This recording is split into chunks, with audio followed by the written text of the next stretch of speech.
Welcome into the latest episode of the Unpaid Interns. Oscar Bender here with you on Friday, October 16th. Happy to have along for the ride today DJ Piehowski of No Laying Up joining us today. DJ, how's it going? Spectacularly. How's it going with you?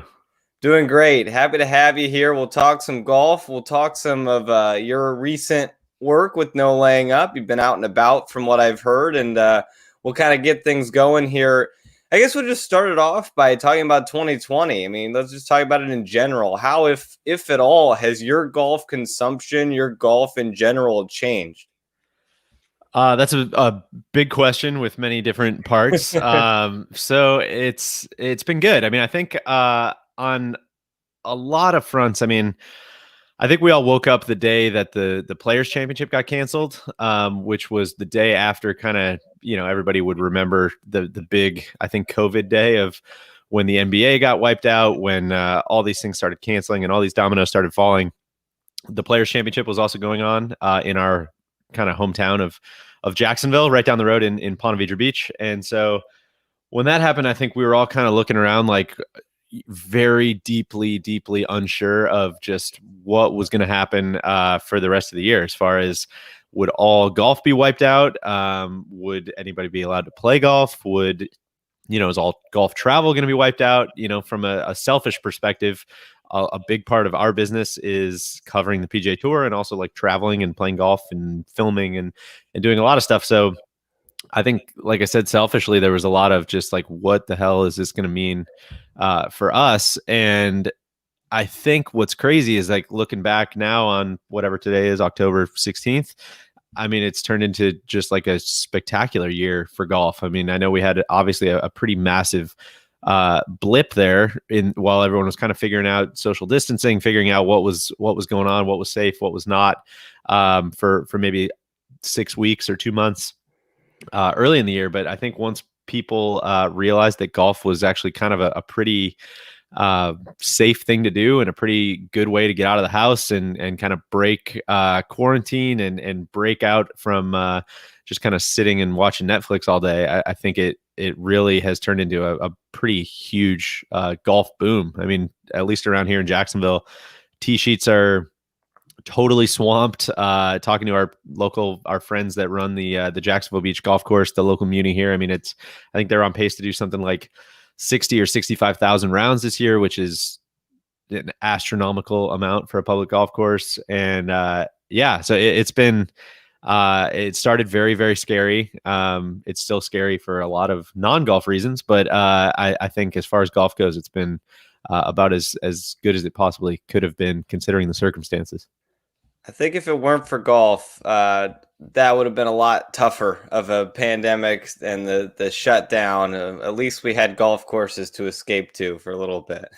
Yeah, exactly. I think that's what it's funny, like just looking at golf's, not to be too grandiose, but I mean, looking at golf's, history, it doesn't seem like it's the answer to a lot of social questions. Usually it's the problem. It's never really looking like the bright shining example of what people should be doing. And so you're almost a little nervous kind of after that first 2-month window to kind of tell people like, no, I think like golf might actually be the thing. Like, check it out. Like, we're not trying to trick you guys this time. Like, golf is, you should try it. Go to the range, pick up some clubs. It's like a legitimately great thing to do. So I think hopefully a lot of people felt that way.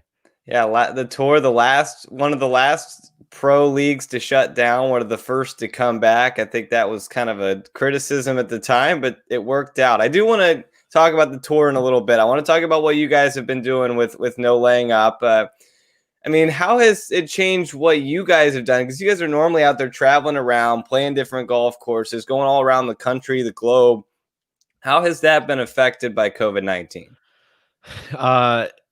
Again, it's similar to my first long-winded answer, but I mean, it was a big change to start. I mean, we had a lot of trips wiped out. We were supposed to do we started kind of like an event series this year. I mean, one of our big initiatives is really kind of trying to make sure that golfers in our quote unquote kind of community the people who listen to us and watch us and follow us and all that stuff, trying to connect more of those guys and gals in real life. So trying to kind of figure out, how can we do meetups? How can we do golf trips, buddies trips, all these things for people who might not have as many close golf sicko friends that kind of look at the game the same way that they do. And so we put a big event slate together at the beginning of the year. Great year to do that. So a lot of those got wiped out. Obviously, we were supposed to do a big Scotland trip early in the year. We were supposed to do the 6th season of our travel series Tourist Sauce, which is actually rolling out right now on YouTube.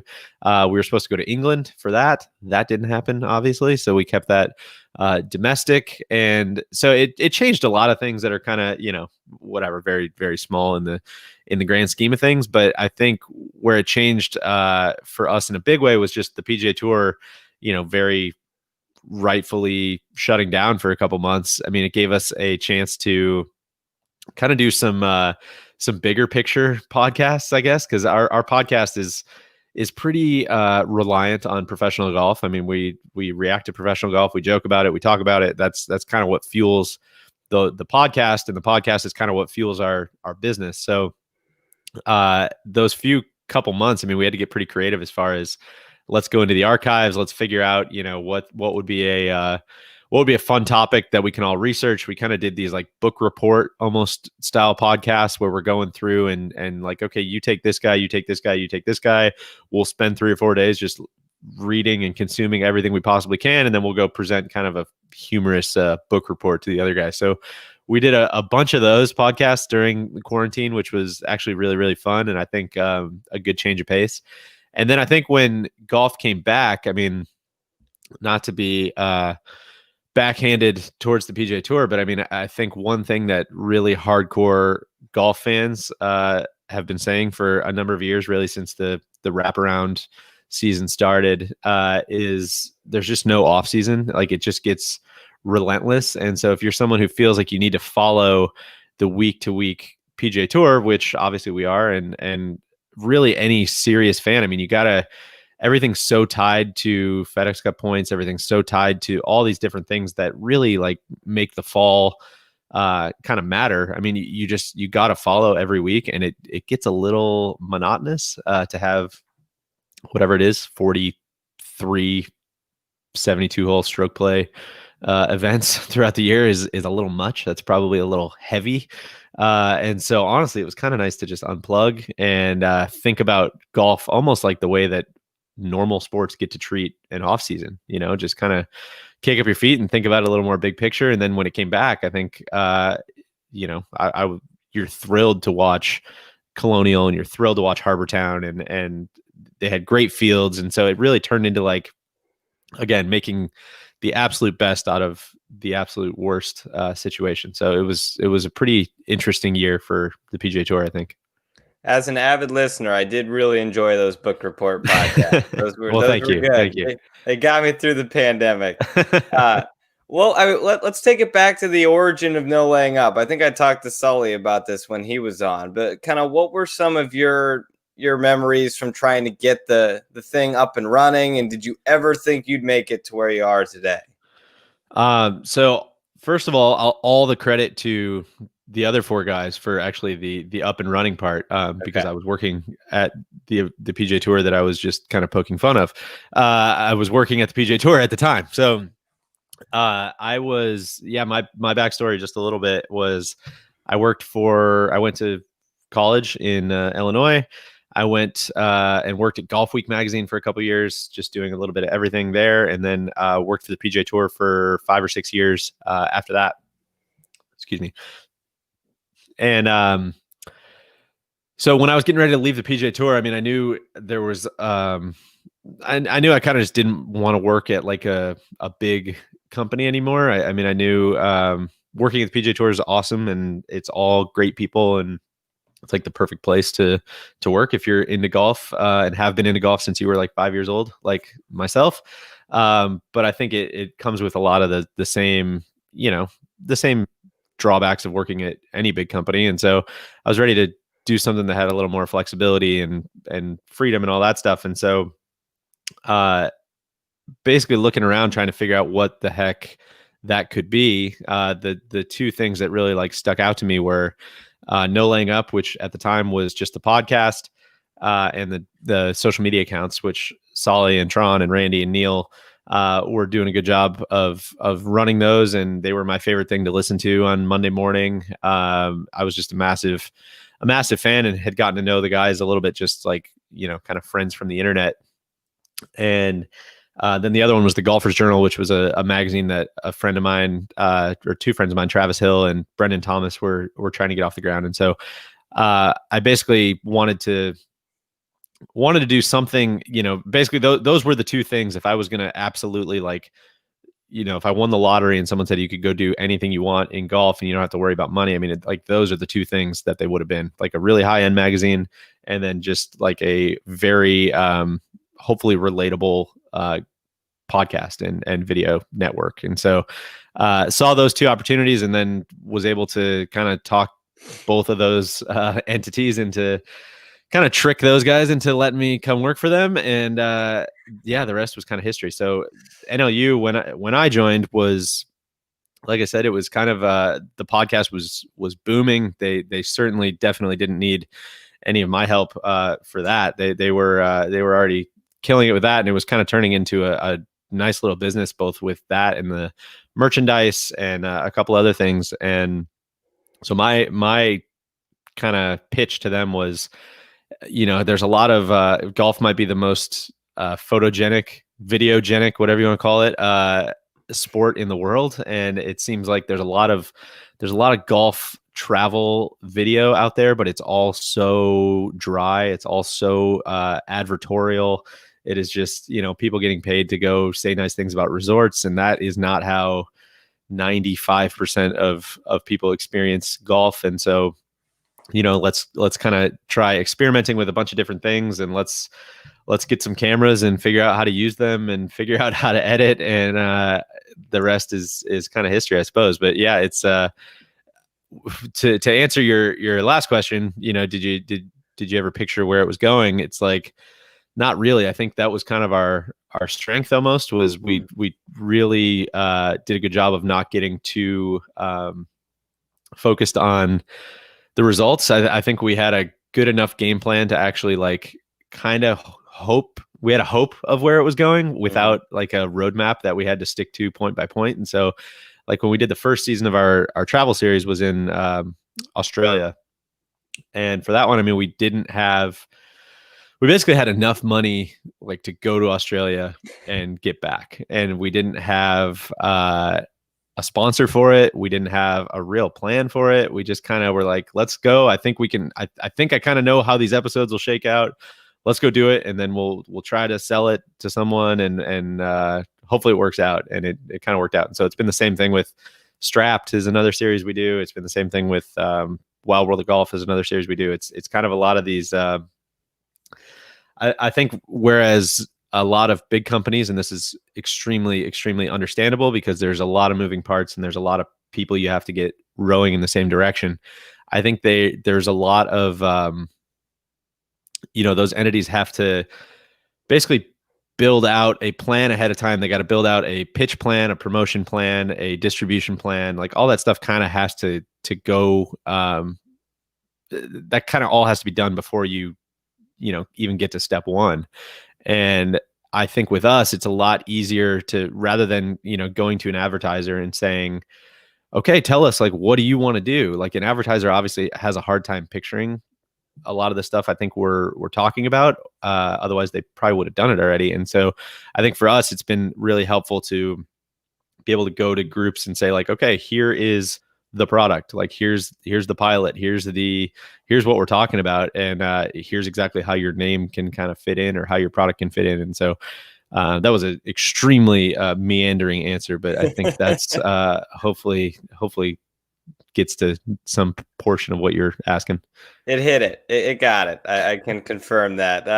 What are some of you've had some guys on Wide World of Golf, obviously plenty of names on the podcast. What are some of the guests, the interviews that stand out to you that you've had the privilege of being a part of? I think on the Wild World of Golf front, well, I guess I can kind of go beat by beat, but like for and for anybody who's not familiar with us, I apologize for skipping through what all of these things are. But so for Tour Sauce, which is kind of our larger travel series, we had Zach Blair, who plays on the PGA Tour. He came with us for the first one, and that was like extremely validating. I think with the audience, I mean, it was great for us to have him there just because he's a friend and he made the trip so much more fun. But I think for the audience, it was a lot more like, okay, here's how a bunch of regular guys kind of relate to a tour player, and made Zach, showed people that Zach is an extremely, I want to say normal guy, but he's not a normal guy. He's kind of a nutcase, but he's it was good to see that.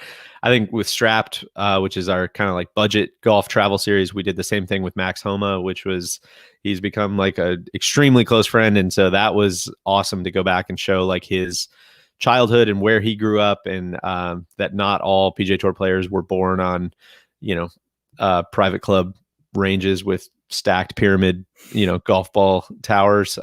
Many of them were, I would say most of them were, but not all of them. And so it was cool to show that a little bit. But I think the one that really, really, really sticks out to me is when we were at the BMW Championship in, I'm trying to remember where it was. It must have been Conway Farms, I think, maybe 2017 or 2018. And Rory McIlroy had come on the podcast before, which was awesome. And that's probably like the biggest, I'm sure Solly did tell you this or would tell you this, like that's probably the biggest like inflection point in the history of the company is, they were doing this podcast for a long time, just kind of, hey, here's a bunch of guys talking about golf. And it was like many, many, many other podcasts that are now out there. There weren't a lot out there at the time, but it was, let's get three guys and we'll talk about, hey, should John Rahm have putted that one or chipped that one on 18? What's going on? And eventually these players started coming on. And so I think Justin Thomas was the first or one of the first. So he came on, and that was like very validating for the podcast. And then Rory reached out to Solly. This was all like before I joined, and said, hey, I'd love to come on, which is like, yeah, that would be great. Mm-hmm. And so obviously that was a explosion in downloads and listeners and all that stuff. And so Rory wanted to come back on for the second time. I say that like he's, desperate to come on. He's begging to come back. He was begging. On. No, he was willing to come back on. But I think, I guess a quick aside on that. I mean, this is probably a larger, just bullet point about NLU and the podcast and a lot of things. But I think the reason Rory did want to come on was he had kind of a tumultuous year. I remember he had a lot of like equipment stuff going on, injury stuff going on, just a bunch. And every time he tried to talk about it in a press conference, and I'm not, a big like fake news media, the media gets it all wrong. Like they do an extremely great job most of the time with what they're given, which is not all that much. But Rory was kind of saying, like every time I say anything, it's just going to get pulled into a headline or it's going to get pulled into a pull quote, and there's no context whatsoever. And I feel like when I can sit on the podcast, I can explain what I'm saying. People can hear me laugh. They can tell when I'm being sarcastic. They can tell when I'm joking. They heard what I said 15 minutes ago, so they know that I'm referencing that. Like there's just so much more context. And so this was kind of his thing. He's like, I'd love to come and just like recap my year on the pod. And so he showed up, he called us and was like, yeah, I'll come to your hotel room. Do you guys want any coffee or anything? Let me know. I'll grab you guys a couple coffees. So he showed up with like 3 coffees in his hands and just sat there for like 2.5 hours, just talking about any possible question that Solly and I could have thought of.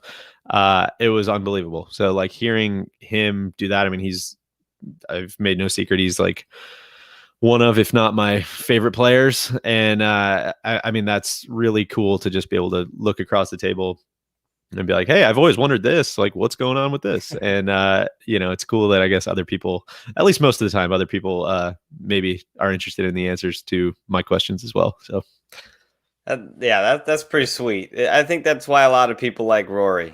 I think that's kind of what we've gotten is he's not a robot when he's answering questions. It doesn't feel like that, at least. It feels like he's a human being and in a tour of good people, or what was it, whatever the phrase is they always use. Gentlemen. The Yeah. gentleman, the class acts. Class act. Yeah. Exactly. All right, we've put it off 20 minutes. We got to talk about the big golfer, Bryson DeChambeau. He's a major champion. He's a Detroit Rocket Mortgage champion. He's trying out a 48-inch driver. I guess my question is, did you see this coming? Did you see it coming this fast?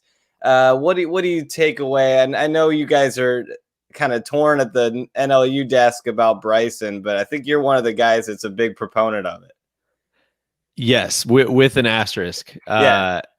So let me say I'm a total conscientious objector to most of the fall series golf. So I hadn't watched really anything that he did at Shriners, but I know he was kind of bullying the place there too from the reports I've heard.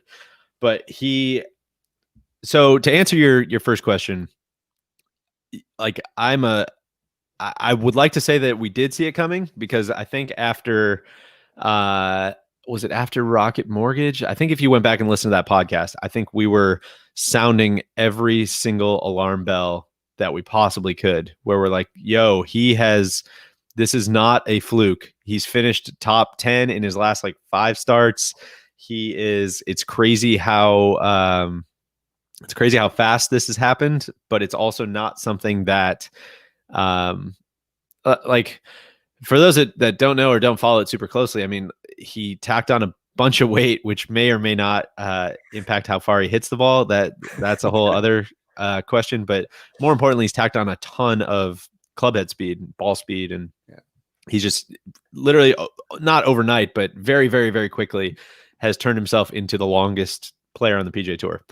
And what's crazy about that is that he was also one of the best putters on the PGA Tour. He's also just like a proven dominant winner at every level. And so it's not just a long drive guy going out and doing this. This is like a freakishly talented athlete who was already almost at the top of the game and now also has added what, I guess, the stats, you can pick which stats you want, but probably the most important stat in golf. He's become the best at that one as well, which is distance.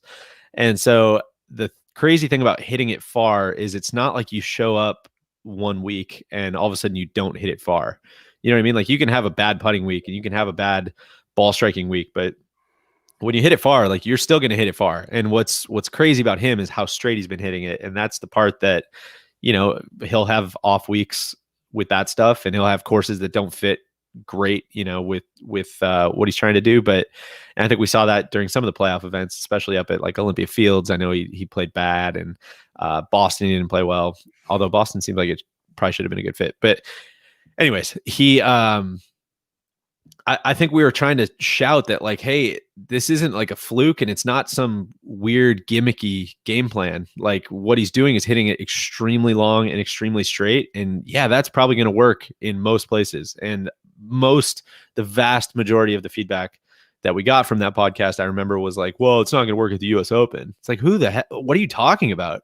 Like, they keep making the rough thicker and thicker and thicker. Why wouldn't you want to be closer to the green? Everybody's going to miss the fairway, which is exactly what we saw at Winged Foot, right? I mean, it's like, if you want to hit 7-iron off the tee and have, 3-wood wedge into the green, like, that's certainly a strategy, but I don't think what everybody's going to do. And so everybody's going to try to hit driver.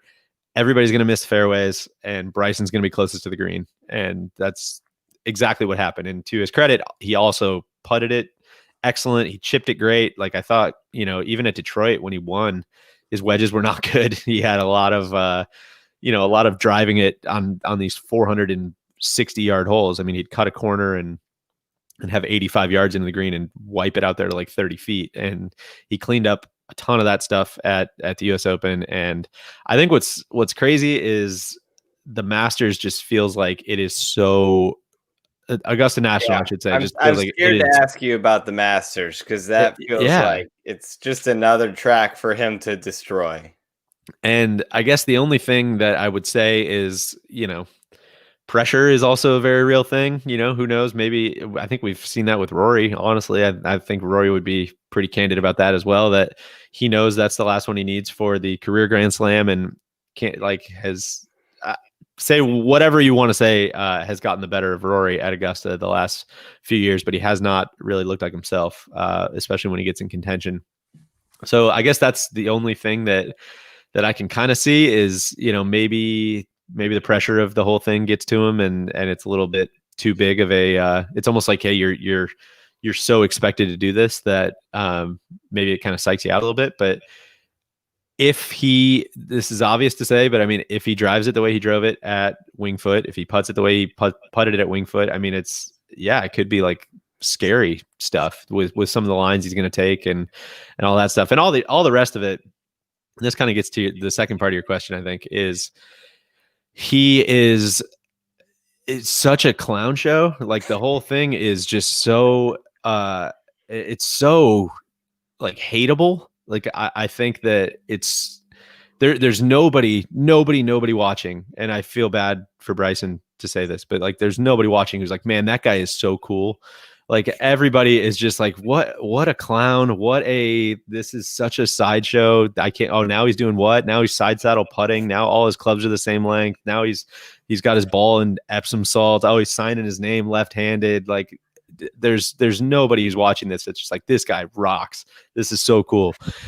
Instead, it's just, I think this is like something that's really good for golf in that there's nobody else like that. Like when he's in contention, I flip on the TV, and it has nothing to do with like hate watching or rooting against him or whatever. It's just so interesting. Like there's so many uninteresting guys. There's 195 uninteresting guys on the PGA Tour, and there are about 5 or 6 that are like, oh my gosh, I can't wait to watch what that guy does this weekend. And Bryson is by so far and away. I mean, this is the non-Tiger category, of course, we're talking about. I mean, Bryson is so far and away the guy who is going to get people to flip on their TV. So when you say I'm a proponent of it, I am a massive proponent of it, because I think it makes the game so interesting, and so he just gives people like such a visceral reaction that which is nobody good. else in golf does. Yeah, it's great. I don't like him. I don't root for him, but like I love watching it. I think that's where we have to draw the line, is we respect what he's doing. Of course. We appreciate that he's a different person. We don't like that some of the things he does, the berating of the cameraman that happened again at Shriners, but that I'd expect nothing different from him. Well, and that was the one point we made on the US Open podcast, I think.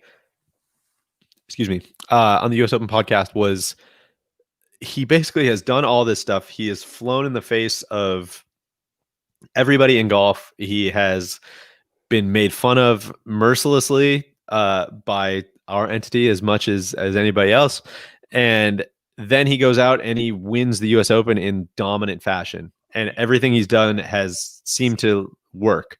And so our takeaway was like, man, he's just going to get like, now he's invincible. Like he's just going to keep getting more and more insufferable. And I think you see that with some of the like, now I think I'm thinking about rolling out the 48-inch driver, but not until the practice round. So they can't do anything to defend me. And now I'm thinking about doing this. Like he's going to crank it up to 1 billion at this point, because he's just been, and he should, like rightfully so. He's been totally validated in everything he's done. So I'm all for it, man. I've got the popcorn out. I can't wait to see what's next. I think it was Will Gray with Sully the other day said the issue with Bryson might be that he'll never stop.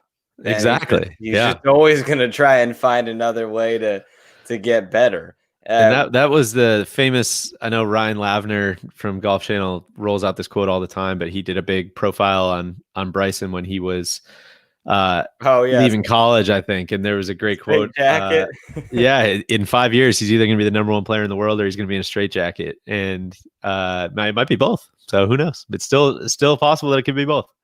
Well, I talked to Kyle Porter about this when he was on last week. Bryson feels like he's carrying the torch now. And a lot of players have theoretically done this over the last 5-6 years, where they're kind of, when Tiger's done, this is the guy. And it kind of feels like that's Bryson right now. It was Spieth, it was Rory, it was, I don't know, maybe Justin Thomas at one point. Now it feels like it's Bryson. Do you feel like, and it is kind of crazy, I know you guys talk about this on your podcast, we've gone 30 minutes, we haven't talked about Tiger Woods, but here's Tiger in his mid 40s, probably, I don't want to say he's close to hanging it up, but do you feel like the game is in a decent spot with the young guys, with guys like Bryson, that it might be all right when Tiger does finally hang it up? That's it's an interesting question. I know. No, it is, and it's a question that like totally depends on your personal perspective, right? Like as a, as someone who's writing like the TV contracts, like, do I think it's going to be the same? Like, no, definitely not. I don't think so. I mean, like, and nor should it be, right? I mean, the PGA Tour has basically been given this once in a, not even once in a lifetime, like once in 5 lifetimes gift in Tiger Woods to just like make it interesting every time he plays, to bring in people from everywhere, to bring in casual fans, to bring in all these things. And like, I think that the game as a result of that is fairly artificially inflated, right? I mean, I think that you see that with, weeks Tiger plays versus weeks Tiger doesn't play. And I think a lot of that's dropped off. I think now that we're kind of in the, it was a lot different when really before he won the Masters, I think, when every week it was kind of like, what's going on? Which Tiger are we going to get? Is he hurt? Is he great? Is he horrible? Is he shanking balls? Is he in contention? Like that was, I think there were 4 or 5 years there where it was like, this is the biggest draw in town because, literally anything can happen. And now that he's kind of turned into this phase of his career where he's, I don't want to say like he's just another guy out there, because from a draw perspective, like he's of course not. Like when he's in when he's in contention, like I still think it would be the biggest thing possible for the tour. But I think from a golf perspective, like he's much more of, another guy. He has good weeks and he has bad weeks. And sometimes he gets putts to drop and he's in contention and sometimes he doesn't. And so I think that has chilled out a little bit. But from the perspective of just like a hardcore golf fan, I would say, yes, it is in a good shape. I mean, I think Bryson is super interesting. I think JT is super interesting. I think Spieth is a very sore subject with someone like me. We're gonna get to Spieth here in a second, but I think he's fascinating, and if he can get it turned around, I mean that's such like wishful thinking on my part. He has shown no signs of getting it together, but if he was going to, I think that would excite a lot of people. One thing that does kind of, I don't know, one thing that maybe worries me just a little bit is and I think we were pretty eyes wide open about this with the Bryson distance stuff too, is I don't think it's fun to watch. Let me say it this way. I think it's fun to watch one guy do what Bryson is doing. I do not think it's going to be fun to watch 50 guys do what Bryson's doing. And that's kind of a slight to Bryson, because what he's doing is really, really, really, really hard. And I don't mean to take anything away from that, but I think if you go play golf with college players, if you watch college tournaments, if you see what like these, I sound very old, but if you see what like these young kids are doing with the golf ball, like they hit it so freaking far and they play such a different style of golf. I mean, like these trickle effects take a really long time to kick in. And so, I think there's been a lot of kids who have grown up now and seen like, hey, the way to win on the PGA Tour is basically just smash it as far as you possibly can and figure it out from there. I think you saw that with Matt Wolff even. Mm-hmm. And I mean, he said that a lot at Winged Foot, which is you have all these people, who are picturing the Winged Foot of the 70s and 80s and 90s. And oh my gosh, that place is so hard. You got to hit fairways. You got to take less than driver. You got to be in the fairway. And Matt Wolff and all these kids are kind of like, yeah, no, that never even crossed my mind. Like, of course I'm going to hit driver as far as I possibly can. And I think it has been easy to kind of eye roll at those guys for the last like 3, 4, 5 years. Like, oh, they'll learn. And now they're starting to, I mean, Matt Wolff was dominant on Saturday at Winged Foot. And he, like, if Bryson didn't exist, he would have won the golf tournament. And so it's like, I think you're just going to see more and more of that. And so where I'm going with another long-winded answer here is that doesn't excite me about pro golf, and watching these weeks where it's just like smash it as far as you can and flip a wedge up there is not interesting and not something that I like rush to the TV to watch. And it's also something I think is going to get more and more and more prevalent over the next few years. I mean, you can even see just like following, it's very anecdotal, but I mean, just following guys on social media, and you see Dustin Johnson posting TrackMan numbers and Rory posting TrackMan numbers, and Justin Thomas talking the other day about how he's trying to pick up more speed and all this stuff. It's just like, dude, that's where I'll kind of like politely back out of the room and go work on a travel series or something like that, because that stuff doesn't excite me. Yeah, I agree. I think there's a reason why we all love watching Tiger grind out like a round in 30-mile-per-hour winds at the British Open or something like that. Just Totally. Something to that.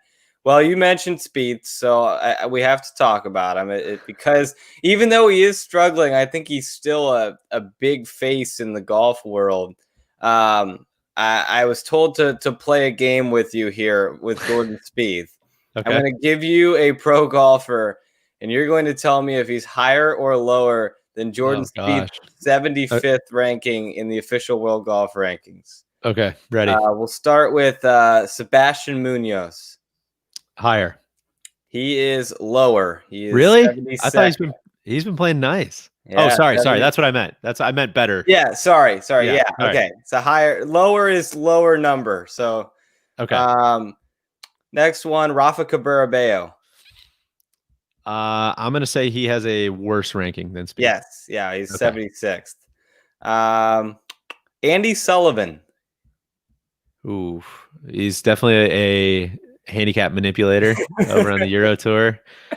But I don't think he's done like a ton. I'm gonna say lower. He has a worse ranking. He is 66th. Oh my gosh! Definitely one of Sully's manipulators. Yeah, that's a travesty. JT Poston. He played nice in the playoffs. I'm gonna say he has a better ranking than Spieth. Yeah, 61st. Right. He's quite a bit ahead of him. Shugo Imahira. Big time manipulator over on the Japan tour. I'll say he has a better ranking. He does, 68th. A lot of guys ahead of Spieth. Francesco Molinari.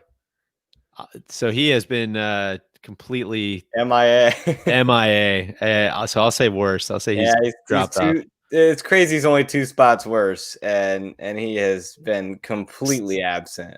Still having a major title on the world ranking is going to help. Yeah.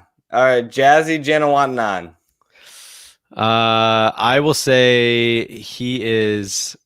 Man, he played a bunch of WGCs. Had a nice finish. I'll say he is just a hair better than Spieth. He's quite a bit, 60. Really?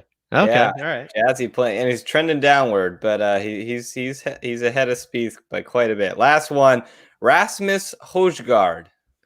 So I think he just won on the Euro Tour, I believe. So I guess I'll say he's just a hair higher as well. Yeah, that snuck him ahead to 71st. All right, so there you go. I did pretty good. So at least my Spieth, I have it all in context. I know exactly where we're at. I know how bad it is. So hopefully that lends some credibility. Yeah, interesting that he's 75th, right behind Corey Connors, Sunghoon Kang, and Basu Munoz, and right ahead of Rafa, Francesco, Peters, Snedeker, and Cameron Champ, who actually just contended at a major. But there you go. Is there something to Spieth that needs to be a bigger change than what you're seeing? I mean, I don't want to call for Cameron McCormick by any means, but is there something there that needs to change? So I think this is the part of our job where I struggle the most, which is that I have I have what we'll call an expertise, quote unquote, in watching golf, and I feel like I can react to what I'm seeing. I don't have any expertise whatsoever in playing golf or managing a professional golf career or coaching golf or any of those things. And so for me to sit on here, and this would go for any player, I would like to say, and not just because we've met Jordan and Cameron and like all of them personally, but like I don't I just have like no idea. It's so hard for me to sit here and be like, yep, that's the problem. He needs to be fired. It's like there's probably 55 other things going on. And so for someone like Jordan, it's like, it's hard it's just hard from 1,000 miles away for someone, to say like, yeah, that guy that has been coaching you since you were like 12 years old, you need to shit can that guy because he's your problem. It's like, who knows, man? Maybe that's the only guy that's even like holding a semblance of it together. Now, having said that, what we're watching is like, it seems like a guy that is so deeply inside his own head that it's impossible to find a fairway. And like, if that, I think that if he knows that is because he's got too much swing thought stuff going on in his head, or if he knows that he needs like a hard reset, I think then, yeah, making a massive change like that would make a ton of sense. And that's where it's like, all the stuff I said out front is like, listen, I have no expertise and no one should listen to what I'm saying. But if you want my opinion of what's going on, it's like, it looks like somebody who does need a hard reset, who just has too much going on in the head and who is like too talented to kind of be like looking the way that he does. It's like, someone made the David Duvall comparison a while ago, which made me just like physically upset. But the more time goes on, the more I'm kind of like, gosh, that might be kind of an interesting comparison. So I hope not. And I think it's going to be, I still maintain the faith that he's going to turn it around. And if people want to jump off board, they're very welcome to do so. But listen, it doesn't look good right now. I think I made that. I don't remember when about a month ago, I texted a couple of my buddies. I said, I think this might be a David Duvall situation here. Top of the world, major champion falls off, and I hope there's a reboot somewhere in there. Before we go, I want to talk about two things. Number one, Tyrrell Hatton is winning the CJ Cup at Shadow Creek. Probably should mention that. All caps. That's a guy that I think is one of the not cookie cutter totally tour pros out there, and he's also extremely hot right now. Yeah, no, it's great. He looked coming off a victory last week. Again, I'm a conscientious objector, but from what I hear, he won the BMW PGA. He did. And obviously played great yesterday, but he is a guy, I totally agree. I mean, he's watching him at Bay Hill this year, and that's exactly what I'm talking about, is like, he's not a guy who hits it, he obviously hits it plenty far to be a world-class player. Like, you kind of have to, but he's not a guy who overpowers the golf course. He hits it great. And watching that round at Bay Hill, that final round where it just got super windy, rock hard, I mean, that was like one of my favorite days of the year. And so I know you can't control the elements, and the PGA Tour setup crew can't just like make it windier. But I feel like having firmer golf courses and that stuff brings out a lot of those kinds of guys. And yeah, like the more Tyrrell Hatton, the better. I mean, he's just a complete breath of fresh air. And hopefully, I mean, I think that he's a guy that has had, I think with a guy like that, sometimes you're worried about, if when they get a bunch more exposure or a bunch more, spotlight, like they tend to tame it down a little bit. He's already been a Ryder Cupper. He's already won. He's won a bunch in Europe. Like, I feel like he's kind of he's gotten a good amount of exposure. So I don't think we need to worry about him, getting sanitized or anything like that. He seems like a guy who's pretty comfortable being fined, which I think is what you're looking for. He's going to keep flipping off the water or the fans or whatever he's doing. That's what we need. You have to worry about him. Final thing. I think this is a sentence as golf fans we love to hear. The next two majors are at Augusta National.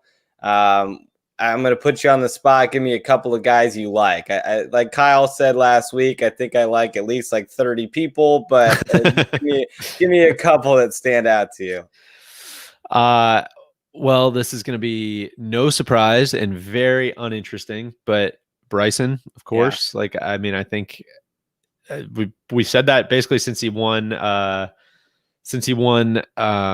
Detroit. I mean, it was like, man, he's going, like, the only one, honestly, I I didn't know how he was going to play was Winged Foot, I guess, because that seems like there could be more variables if the driver got way off. It obviously didn't. He hit it great, but that was the one where, you know, we're looking after he won Detroit, and it's like, okay, well, he's probably going to win Harding Park, right? And he finished third, and like he's definitely going to win the Masters. The only thing that like I love kind of the underlying current about like maybe he won't be able to putt well because he doesn't have the greens books at Augusta, which is a fun wrinkle. So we'll make sure we give some time to that theory. But yeah, I mean, I love Bryson. I love JT. I love like I'm not a very interesting guy as far as major picks go, just because if you look at the last few majors, it's usually the big dogs that win them. I mean, there's not been I'm trying to think of the last like we're surprise. on quite a streak. I mean, it's we're on a streak unreal. of really good major winners. I mean,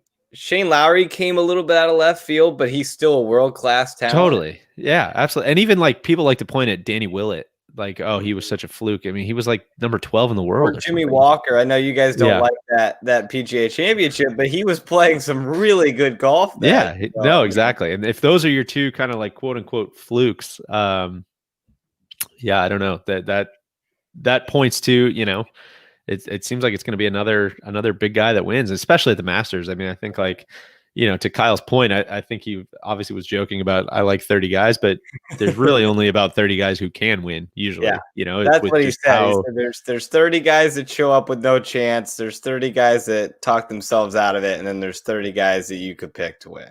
Exactly. So, yeah. So I'll listen. Very out on a limb. I don't care who it offends, but I'll go with Bryson and JT.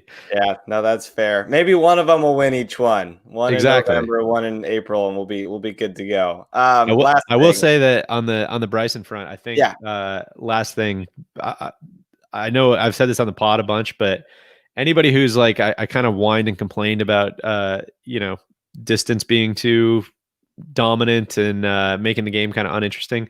I think that's another reason to root for Bryson. Mm-hmm. I think the more that he wins, the more if he goes out and just like depantses Augusta and just makes all those guys look like fools, I think that's the fastest way that somebody will regulate the golf ball or equipment or something. So if you're a traditionalist, you kind of, I think at this point you need to root for Bryson to absolutely burn the building down and restart.